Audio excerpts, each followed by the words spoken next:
kesempatan ini mari kita bersama-sama membacanya terlebih dahulu. Kita baca bersama-sama saja. A'udzu billahi minasy syaithanir rajim. A'udzu billahi minasy syaithanir rajim. Bismillahirrahmanirrahim.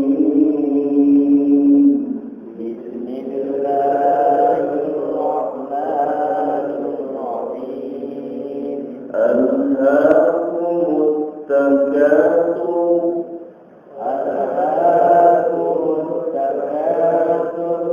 hatta zurtumul maqabir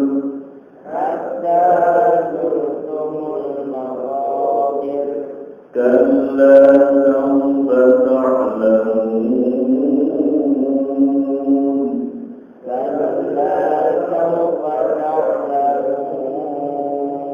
thumma kalla sawfa ta'lamun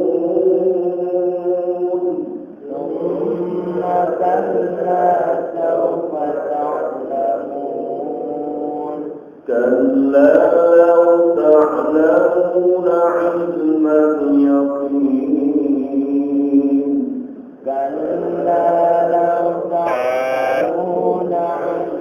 اليقين لترون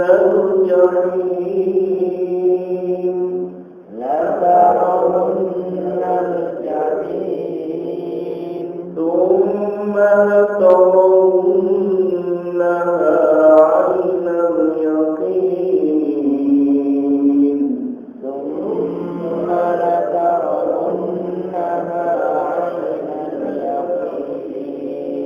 ثم لتسألن يومئذ عن النعيم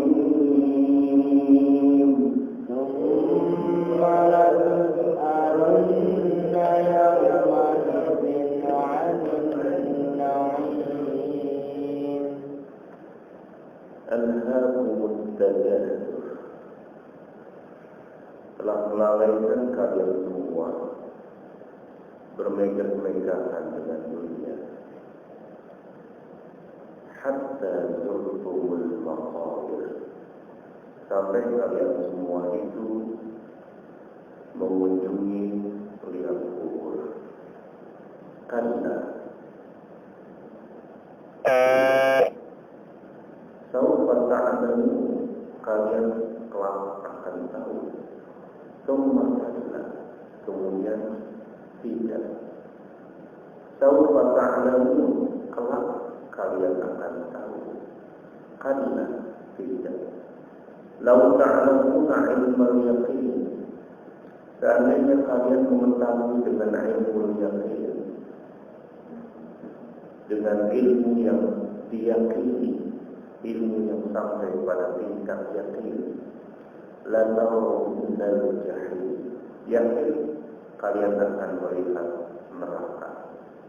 Tsumma la tarawunnaha 'ainal yaqin, kemudian kelak kalian akan melihatnya dengan ainul yaqin, dengan mata kepala sendiri. Tsumma la tus'alunna yawma idzin 'anil na'im, kemudian kelak pada hari itu kalian semua akan ditanya tentang nikmat dari Allah yang dijadikan sebagai kebanggaan, yang dijadikan sebagai alat untuk bermegah-megahan dan seterusnya. Hadirin rahimakumullah,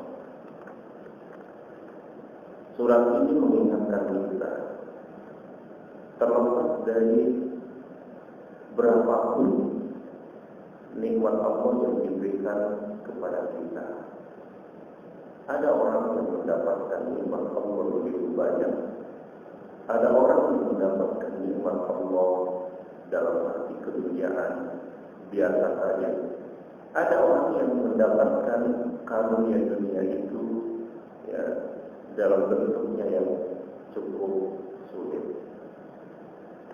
Tetapi alhaakumut takatsur ini berlaku untuk seluruh kalangan dengan perbedaan-perbedaan kelas ekonominya, yang menjadi mikro, yang menjadi pelajaran patokannya bukan pada banyak sedikitnya apa yang dimiliki, tetapi yang menjadi patokan adalah pada apa yang ada di dalam dadanya.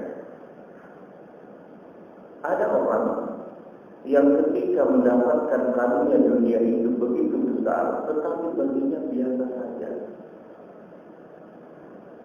Karena itu maka kekayaan yang sedemikian besar tidak membuatnya lengah dari zikir kepada Allah. Baginya, meskipun kekayaan itu besar, dia tidak akan mendapatkan atau tidak termasuk orang yang mendapatkan ancaman dari al-takatsur. Tetapi betapa banyak orang yang tidak memiliki apa-apa, tidak banyak yang dia miliki, tetapi karena hatinya memiliki kecenderungan untuk bermegah-megahan, untuk mengumpul-ngumpul, memperbanyak harta kekayaan, sehingga meskipun tidak banyak yang dia miliki, dia masuk dalam kategori yang mendapatkan ancaman dengan surat al-takatsur. Nah, jadi hadirin rahimakumullah, apa yang harus kita lakukan? Bukan berarti kita tidak boleh untuk mencari karunia Allah. Al-Quran menyuruh kita, فَإِذَا قُضِيَتِ الصَّلَاةُ فَانْتَشِرُوا فِي الْأَرْضِ وَابْتَغُوا مِنْ فَضْلِ اللَّهِ. Kalau sholat Jumat itu sudah usai ditunaikan, maka mencarilah kalian di atas permukaan bumi dan carilah karunia Allah. Jadi mencari karunia Allah itu diperintahkan oleh Allah. Jadi bukan pada kita itu dilarang untuk mencari karunia Allah, karena ayatnya tegas kita disuruh untuk mencari karunia Allah.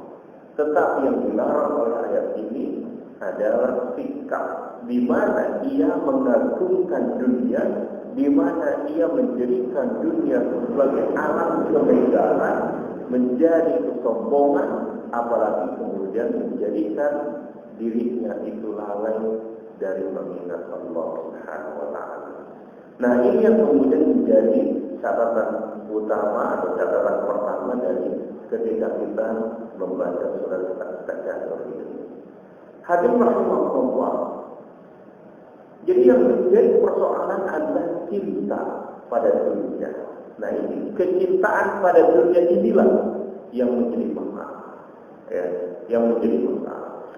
Karena itu maka hadirin rahimakumullah, ketika ada orang yang memiliki kecintaan terhadap dunia, kecintaan itu dimungkinkan ia akan bersifat laten ada di dalam dirinya, hatta zurtumul maqabir, sampai kemudian ia menziarahi, mengunjungi, memasuki liang kubur wal'iyadzubillah. Karena itu maka di dalam sebuah hadis yang diriwayatkan oleh Imam Bukhari, Rasulullah Shallallahu Alaihi Wasallam menghubungkan ayat ini dengan hadis laukana libni Adam wadin min zahabin. Seandainya anak Adam itu memiliki satu lembah emas, latamanna yakuna lahu thaniya. Dia akan menginginkan seandainya dia memiliki yang kedua. Diberi oleh Allah lembah emas yang kedua, latamanna an yakuna lahu thalitha. Dia akan berangan-angan seandainya dia memiliki yang ketiga.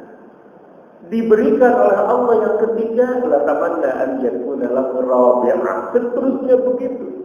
Dia akan mengangan-angan seandainya Allah memberikan kepada dia lembah emas yang keempat. Angan-angan itu, tulul amal itu, harapan yang sangat panjang, hirsunnya terhadap dunia, kecintaannya terhadap dunia itu tidak akan berhenti sampai mulutnya itu disumpah dengan tanah. Hanya kematian yang akan membuatnya berhenti dari berangan-angan itu. Nah, jadi hadirin rahimahullah, mari kita renungkan, ya. Mari kita renungkan. Seringkali kita dihijabi dengan semangat seperti itu.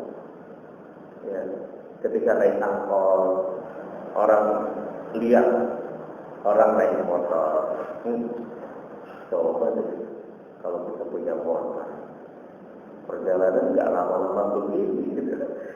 Perjalanan naik angkot itu kan dikit-dikit berhenti, jalannya boyot, gitu kan. Orang naik motor selawat, dia berangan-angan kalau kita punya motor, insya Allah perjalanannya itu akan terasa pendek, gitu.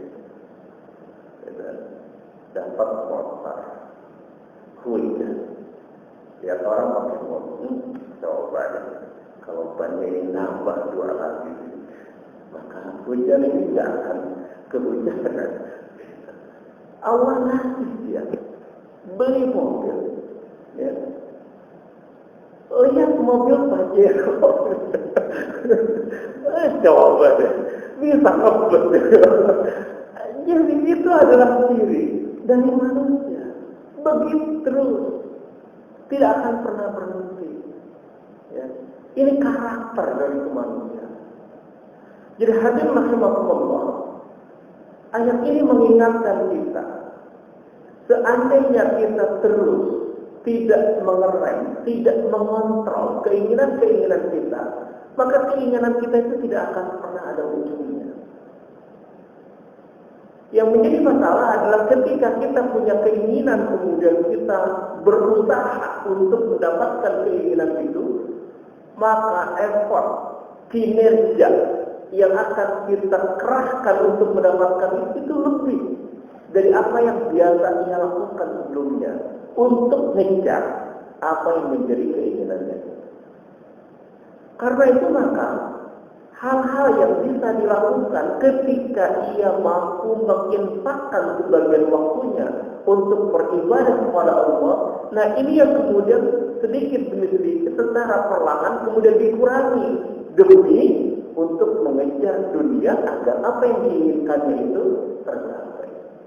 Sehingga ketika terus ia melakukan mengurangi jatah waktunya untuk beribadah kepada Allah, pada akhirnya semakin banyak keinginan-keinginan yang ingin dicapainya, semakin tidak punya waktu untuk beribadah kepada Allah. Walhamdulillah. Disinilah musibah. Nah, jadi alhaakumut takatsur ini mengingatkan pada karakter manusia yang tidak pernah berhenti untuk memiliki angan-angan yang panjang agar apa yang dia inginkan itu tercapai. Ya. Hadirin rahimahullah, dalam sebuah hadis yang diriwayatkan oleh Imam Ahmad dari Abdullah yang mengatakan bahwa saya mendatangi Rasulullah Shallallahu Alaihi Wasallam, dan ketika itu Rasulullah Shallallahu Alaihi Wasallam bersabda, Rasulullah Shallallahu Alaihi Wasallam kemudian mengatakan, Ibnu Adam, ya, anak Adam itu akan mengatakan, ya Ibnu Adam, anak-anak Adam akan mengatakan, mali hartaku, wa hal laka min malika illa ma akalta fa afnaita, aw labista fa ablaita, aw tasaddaqta fa amdaita. Jadi terlepas dari harta kekayaan yang dimiliki oleh seseorang, hakikatnya harta kekayaan itu hanya ada pada 3 hal ini. Yang pertama adalah sesuatu yang kita makan, itu harta kita. Apa yang kita makan masuk ke dalam tenggorokan, masuk ke dalam perut, di situ kemudian berproses menjadi kalori yang membuat kita mampu untuk bergerak. Setelah itu hanya menunggu beberapa waktu kemudian dia akan lapar kembali, dimakan habis. Ya. Yang kedua adalah sesuatu yang kita pakai, apapun pakaian atau apa yang kita pakai itu, baju yang kita pakai, ya, perabotan rumah tangga yang kita pakai, kendaraan yang kita pakai, dan seterusnya. Pada akhirnya ini akan rusak. Dan ketika ia rusak, tidak lagi dipakai, tidak lagi ia memiliki nilai ekonomi. Karena itu dipakai, rusak. Itu yang kedua. Yang ketiga adalah disedekahkan. Nah, sesuatu yang disedekahkan, inilah rezeki yang akan langgeng. Kenapa? Karena meskipun ketika ia memberikannya itu kelihatannya ia menjadi hak orang lain, tetapi hakikatnya itu yang akan ia bawa ke liang kubur. Jadi hadirin rahimakumullah, sejatinya kalau kita sayang dengan harta yang kita miliki, maka harus banyak ia tabungkan pada diri orang lain dengan cara menginfakkannya. Karena hanya dengan cara itulah ia akan membawa hartanya itu ke liang kubur. Ya, dalam arti bahwa rezekinya itulah yang akan abadi dan dia akan menemaninya sampai ke liang kubur hingga ke surga. Jika tidak dilakukan seperti itu, dimakan ala kadarnya, dipakai ala kadarnya, disedekahkan tidak, ia tumpuk terus, apa yang akan terjadi? Yang akan terjadi adalah ia akan menjadi harta waris. Harta waris. Betul bahwa ia akan dipergunakan oleh anak-anak atau keluarga dan keturunannya. Tetapi seandainya sifat pelit itu sedemikian rupa menempel di dalam dirinya, maka sangat mungkin justru harta kekayaan yang diwariskannya justru akan menjadi penyebab di mana keluarga anak-anak itu pecah kongsi mereka, sehingga yang tadinya saudara tidak lagi menganggap saudara, dan seterusnya. Walhamdulillah. Nah, jadi hadirin rahimakumullah, ya, inilah yang kemudian di dalam hadis riwayat Muslim, ya, klasifikasi harta tadi itu ditambah dengan wa ma siwa dzalika fadzahibun wa tarikuhu lillah. Selain yang tiga itu, dia akan hilang harta itu dan kemudian akan diwarisi oleh manusia. Nah, jadi hadirin rahimakumullah, dari hadis ini penting untuk kita renungkan. Sayangkah kita dengan harta kita?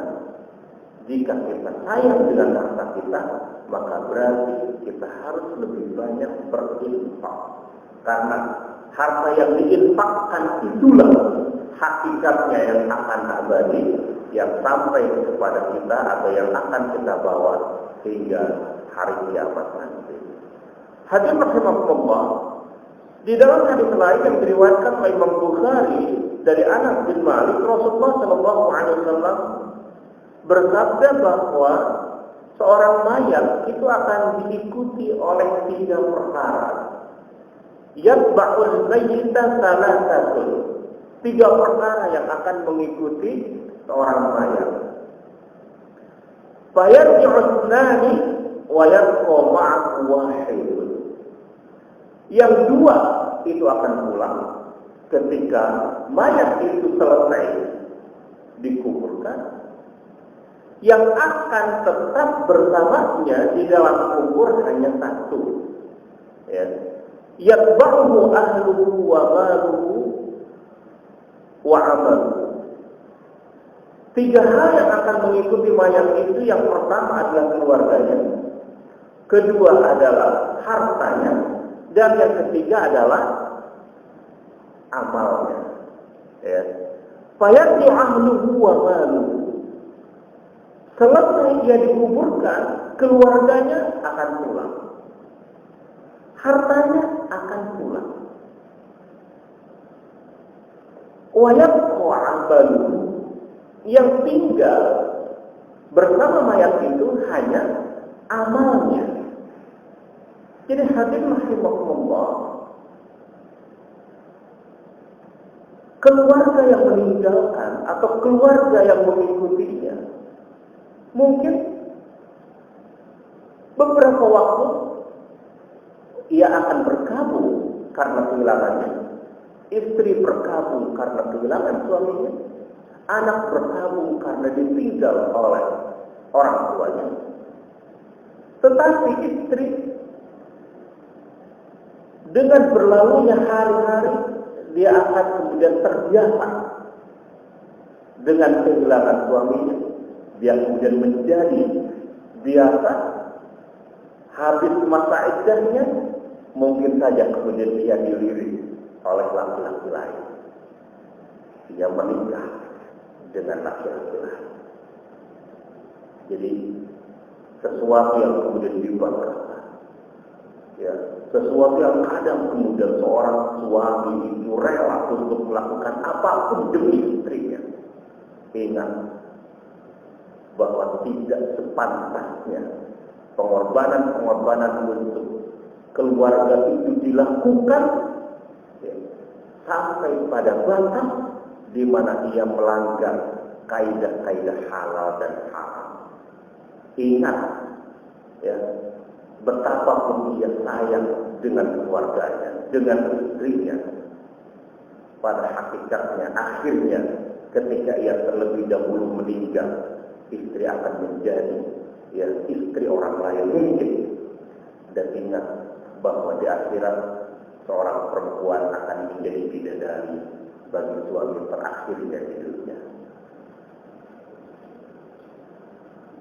Hudzaifah bin Al-Yaman, ia mengatakan kepada istrinya, istriku, jika engkau mau menjadi bidadariku di surga, maka jika aku meninggal terlebih dahulu, engkau jangan menikah lagi. Karena seorang perempuan akan menjadi bidadari bagi suami terakhirnya di dunia. Nah, jadi itu hadirin rahimakumullah, ya. Apa yang saya katakan adalah supaya kita tetap ada di dalam koridor halal dan haram. Betul bahwa kita berkorban, betul bahwa kita banting tulang, betul bahwa kita harus bekerja seoptimal yang bisa kita lakukan. Tetapi ingat, jangan sampai kita mengorbankan Allah demi sesuatu yang mungkin pada akhirnya ia akan menjadi bagian tidak dari hidup kita, tetapi mungkin ia akan menjadi bagian dari hidup orang lain. Anak berkabung beberapa hari, kemudian ia mampu menyelesaikan diri, pada akhirnya ia menjadi terbiasa. Lama-kelamaan, seandainya ia tidak mendapatkan pendidikan agama yang baik, maka sangat mungkin anak lupa dengan orang tua yang telah terlebih dahulu meninggalkannya. Bahkan ia lupa mungkin mendoakan kedua orang tuanya. Jadi hadirin rahimakumullah, ya, ini yang kemudian harus kita siasati di dalam hidup ini. Bukan berarti kita tidak boleh cinta terhadap anak-anak. Siapa bilang kecintaan kita terhadap anak-anak sesuatu yang harus kita wujudkan, kita hadirkan, kita perlihatkan kepada anak-anak kita, supaya mereka merasakan detak cinta kita terhadap mereka, supaya kemudian mereka merasakan betapa kita orang tua itu adalah orang yang sangat sayang dan mencintai mereka. Tetapi itu saja tidak cukup sampai kemudian kita mampu membuat mereka itu mengerti tentang ajaran agama, membuat mereka itu mampu melakukan melakukan birrul walidain, hanya itulah yang akan memberikan jaminan bahwa sampai mereka kelak meninggal dunia, ia tidak akan melupakan kita orang tuanya. Dan setiap waktu, khususnya di waktu-waktu setelah sholat, mereka akan mengirimkan doanya untuk kita yang telah dahulu meninggalkan mereka. Jadi hadirin rahimakumullah, ini yang kemudian fayarji'u ahluhu wa maluhu, keluarganya pulang, hartanya juga pulang, yang tersisa itu hanya amalnya. Sejauh mana kita mampu berbuat di dalam hidup ini, inilah yang akan tetap setia mendampingi kita hingga kehilangan. Hadis rahimakumullah, hadis lain yang diriwayatkan oleh Imam Bukhari dan Muslim mengingatkan kita bahwa usia boleh bertambah, rambut boleh berubah, memutih. Hari-hari ini kok pertama muncul itu satu ini dicabut yang satu, tiba-tiba kemudian muncul dua, tiba-tiba kemudian muncul yang lain. Ya, ternyata memang itulah mengapa kemudian debat itu nggak boleh dicabut ya. Kita teringat dengan hadis Rasulullah Shallallahu Alaihi Wasallam.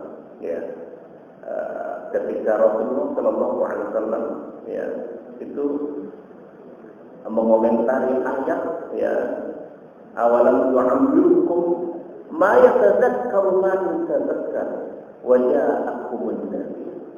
Allah Subhanahu wa taala memberikan kita usia yang bagi orang yang pandai mengambil ibrah dari perjalanan usianya itu akan membuat dia pandai, akan membuat dia mengambil pelajaran dari perjalanan dunia. Wajah aku menderir, dan telah datang kepada kalian itu peringatan dari Allah. An-Nadir, utusan Allah yang memberikan peringatan kepada kita bahwa kita tidak lagi muda.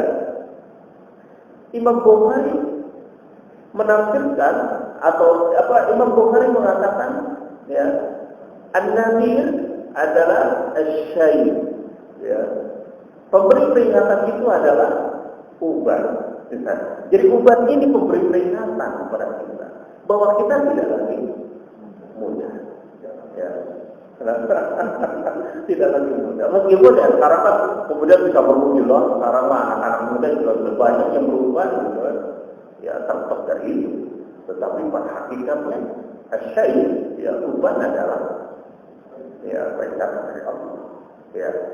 Nah, kita itu, manusia itu,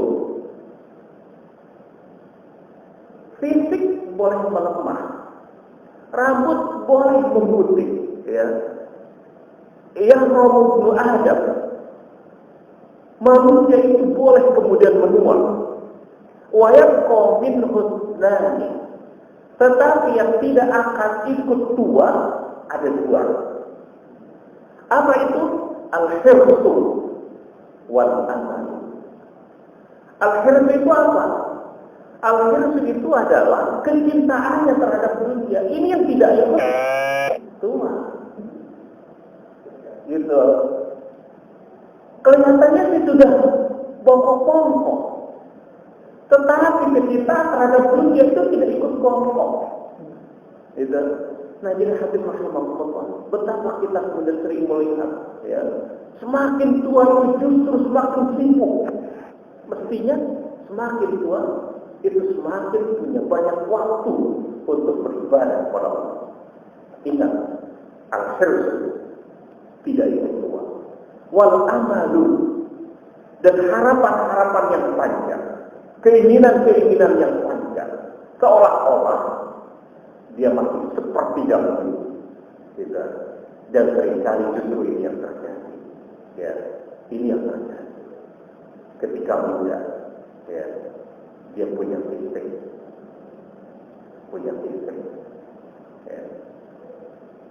tetap punya waktu, tapi tidak punya uang. Ketika begitu, dia bekerja, punya waktu, punya apa. Ketika orang-orang kemudian mengatakan begini, bahwa di dalam hidup manusia ini selalu ada yang kurang. Ya. Ketika dulu kecil kita, itu kita punya fisik, kekuatan fisik, punya waktu yang luang, ya, punya waktu yang luang, tapi tidak punya uang. Kayak kemudian disebut anak kos, ya, dia punya fisiknya kuat, waktunya masih luang, tapi urusan uang dia kekurangan. Keluar kuliah dia bekerja, dia punya fisik, ya, punya uang, tetapi tidak punya cukup waktu. Ada kurang di sini. Waktu tidak punya karena sibuk dengan bekerja. Ya. Yang terakhir, ketika ia sudah beranjak, ya, menjadi orang yang tua, sudah pensiun, sudah mengumpulkan harta kekayaan cukup banyak, ya, dia punya uang, punya waktu, tetapi tenaga yang kurang, tenaga yang kurang. Nah, tetapi meskipun begitu, kecintaan terhadap dunia ini yang menjadi persoalan. Ya, yahrumu ibnu Adam wa yabqa min mislani al-hirsu wal amal. Dua hal ini yang kemudian tidak ikut, ya, menjadi tua. Hadirin rahimakumullah, alhaakumut takatsur hatta zurtumul maqabir. Ya.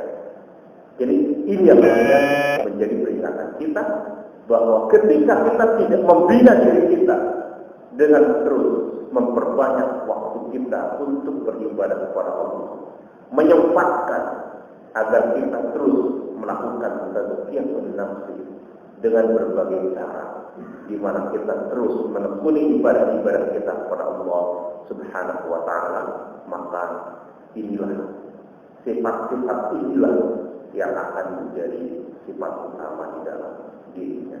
Hanya orang yang mampu menyucikan dirinya yang akan bisa meringankan beban keinginan-keinginan atau karakter-karakter yang terjadi pada umumnya umat manusia. Karena sawfa ta'lamun, tsumma karena sawfa ta'lamun, karena tsumma karena. Mestinya tidak begitu, karena kelak kalian akan tahu. Ya. Kemudian mestinya tidak begitu, karena kalian kelak akan tahu. Tidak hadirin rahimakumullah, ini adalah dua ayat yang memiliki kemiripan. Yang membedakan adalah pada ayat yang keempat dipakai hubungan summa. Nah, Ibnu Katsir mengatakan bahwa khitab dari kata sawfa ta'lamun di dalam ayat ketiga surat ini dimaksudkan, dihitobkan, ditujukan kepada orang-orang kafir. Sementara di ayat yang keempat ditujukan kepada orang yang beriman. Jadi kalla sawfa ta'lamuna tsumma kalla sawfa ta'lamun ini menghitab setiap umat manusia. Terlepas dari apakah ia beriman kepada Allah, tidak beriman kepada Allah Subhanahu wa taala. Orang yang tidak beriman jelas ancaman Allah Subhanahu wa taala teramat sangat besar, sangat berat. Tetapi orang yang beriman kepada Allah, ketika ia lengah atau dilalaikan dengan kecintaannya terhadap dunia pun juga sama. Karena kelak harta kekayaan yang dikumpulkan oleh kita di dunia ini, di dalam hidup, ya, di dalam hidup, ketika hak-hak Allah dan hak-hak manusia itu tidak ditunaikan, maka ia akan berubah menjadi alat yang menyiksa, ya, berubah menjadi setrika panas yang akan menyetrika punggung dan jidatnya, akan berubah menjadi ular besar yang siap untuk memapuk orang yang mengumpulkannya selama hidup jika ia tidak mampu menunaikan apa yang menjadi hak Allah dan hak manusia. Nah, hadirin rahimakumullah, ya, kalla sawfa ta'lamuna, thumma kalla sawfa ta'lamun. Kalla law ta'lamuna ilmal yaqin. Ya. Kalla law ta'lamuna ilmal yaqin. Tidak, seandainya kalian itu tahu dengan ilmul yaqin, la tarawunnal jahim. Ya. Maka kalian akan melihat neraka jahanam, tsumma la tarawunnaha 'ainal yaqin.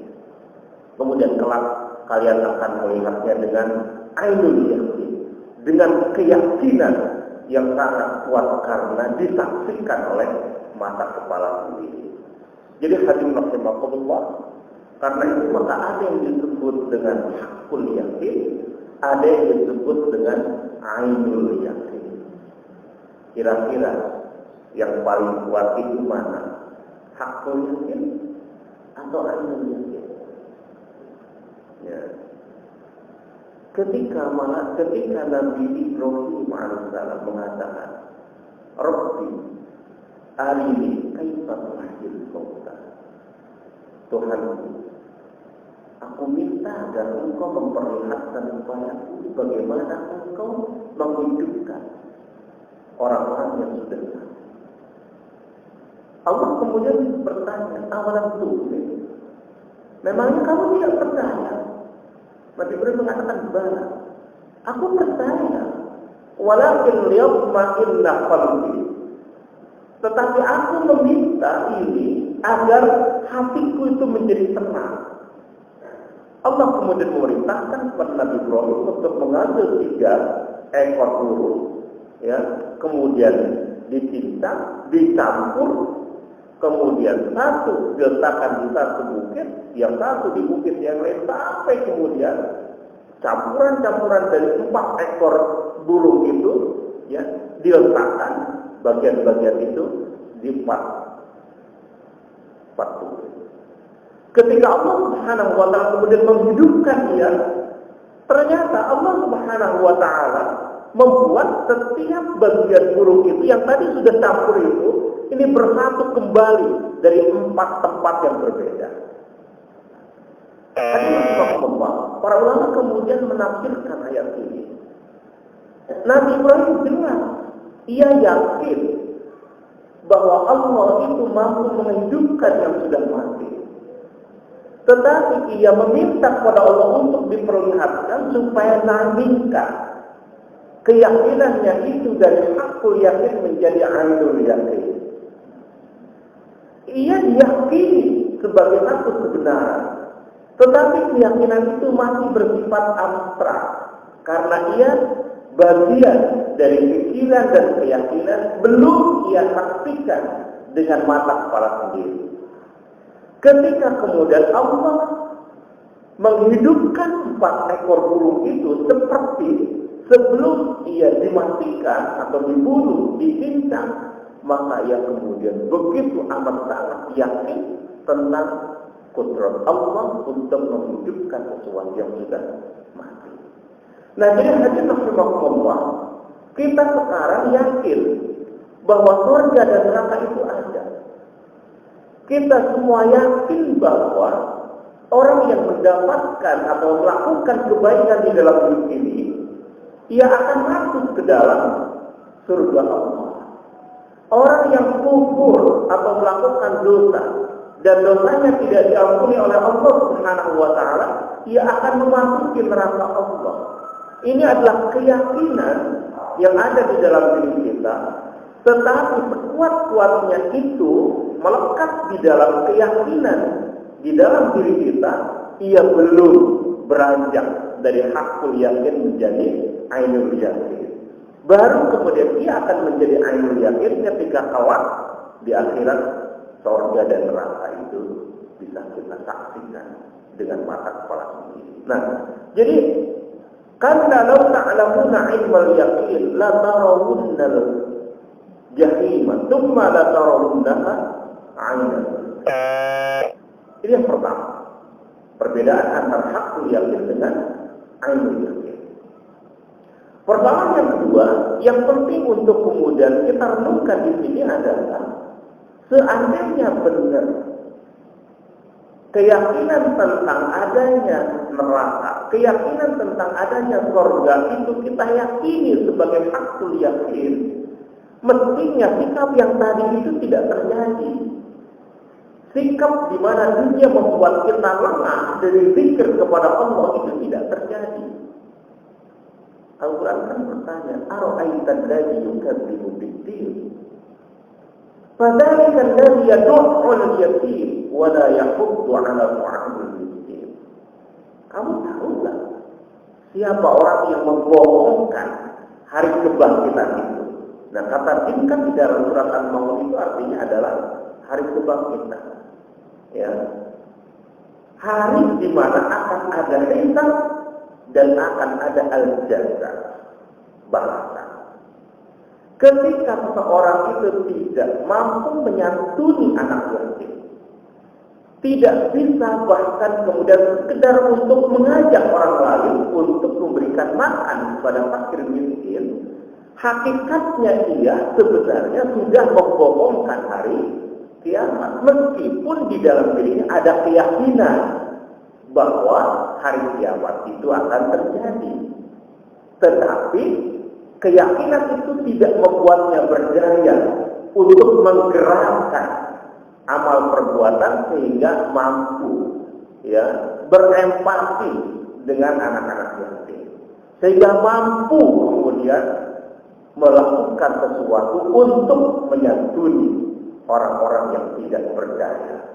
Nah, jadi hadis Rasulullah, karena itu maka keimanan kita kepada hari akhir ini diuji oleh Allah. Karena itu sejatinya iman itu meskipun kelihatannya adalah abstrak karena ia ada di dalam pikiran dan hati kita, tetapi hakikatnya itu bisa terukur. Apa ukurannya? Ukurannya adalah amal.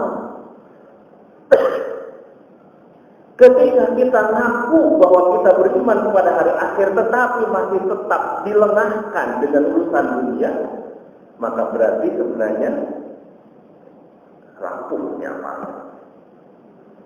Tetapi ketika kita kemudian mengupayakan agar akhirat itu didahulukan daripada dunia, dan karena itu kita mampu berbuat sesuatu yang meskipun secara zahir seolah-olah merugikan pendapatannya di dunia, maka ini hakikatnya dia sudah memiliki keimanan yang berdaya karena mampu melakukan sesuatu yang bisa membuatnya dia hidup sejahtera kelak di hari kiamat. Oke, itu yang kedua. Ya, hadis rahimahullah, "Tsumma la tus'alunna yawma idzin 'anil na'im." Kemudian kelak di hari kiamat kalian semua itu akan ditanya tentang kenikmatan di dunia. Ya, yang di dunia itu alhaqut takabur tadi dijadikan sebagai alat-alat untuk bermegah-megah. Hadis rahimahullah, ya, dua kaki anak Adam itu di hari kiamat itu tidak akan bergeser sampai ia menyelesaikan pertanyaan-pertanyaan dari Allah. 4 pertanyaan dari Allah Subhanahu wa ta'ala. Yang pertama adalah tentang jasadnya, dipakai apa jasadnya itu. Yang kedua, umurnya, usianya, ya, diisi oleh apa usianya itu. Yang ketiga adalah tentang ilmunya, diamalkan untuk apa. Dan yang keempat tentang hartanya. Pertanyaan harta ini ada 2. Min aina iktasabahu, dari mana ia dapat, wa bima anfaqahu, dan untuk apa ia dibelanjakan. Karena itu, maka tentang dunia pertanyaannya 2. Padahal tentang jasad, tentang umur, tentang ilmu pertanyaannya hanya 1. Tetapi persoalan dunia pertanyaannya 2. Dari mana, dipakai apa?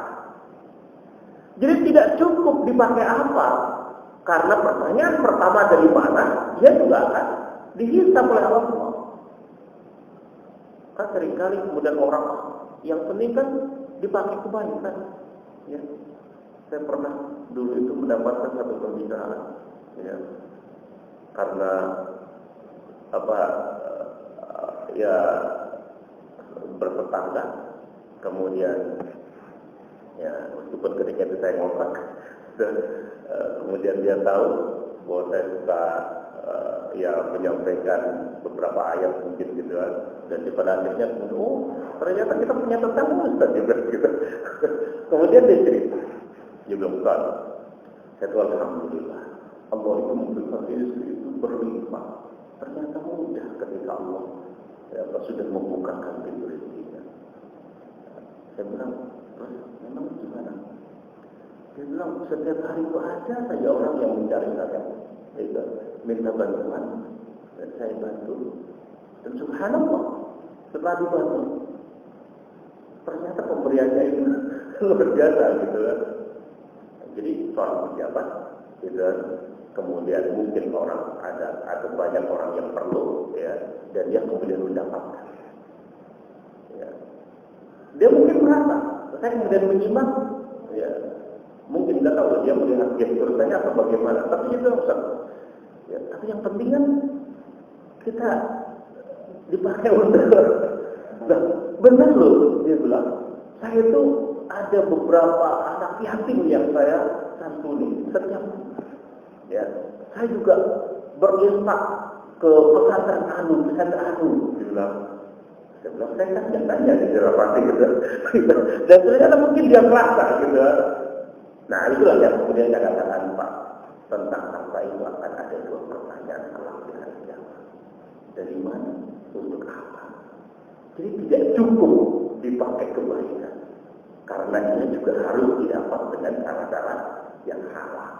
Gitu. Nah ini yang kemudian membuat dia berhenti berbicara gitu.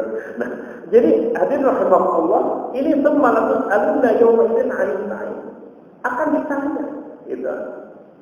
Karena itu maka Imam Al-Ghazali bertanya, kira-kira yang lebih baik itu di sisi Allah Subhanahu wa taala, orang kaya yang syukur atau orang miskin yang sabar? Pertanyaan yang membuat kita sulit ya, pertanyaan yang menyulitkan juga. Ya. Pengennya kita menjadi orang kaya yang bersyukur, gitu kan? Karena kalau milih miskin sabar itu pilihan yang sulit, gitu. Saya yakin di sini tidak ada yang milih itu. Gitu. Imam Ghazali mengatakan yang paling baik adalah orang miskin yang sabar. Lah.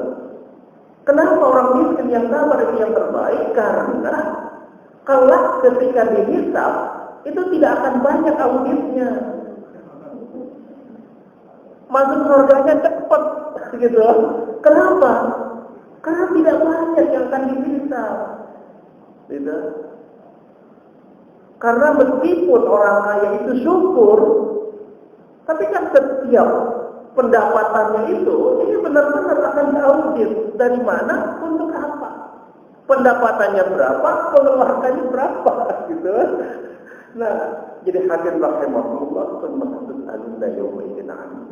Ingat bahwa apapun yang kita dapatkan dari Allah Subhanahu wa taala dalam hidup ini, ia akan diminta pertanggungjawaban.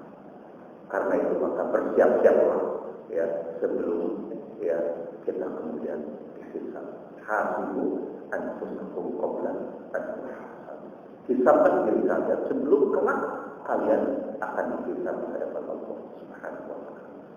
Hadirin rahimahullah, ini adalah surat yang ya membuat kita cukup sulit ya, karena ini bertentangan dengan rububah keinginan-keinginan kita.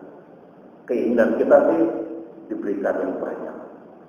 Ya, keinginan kita dibukakan karunia dari langit itu. Ya.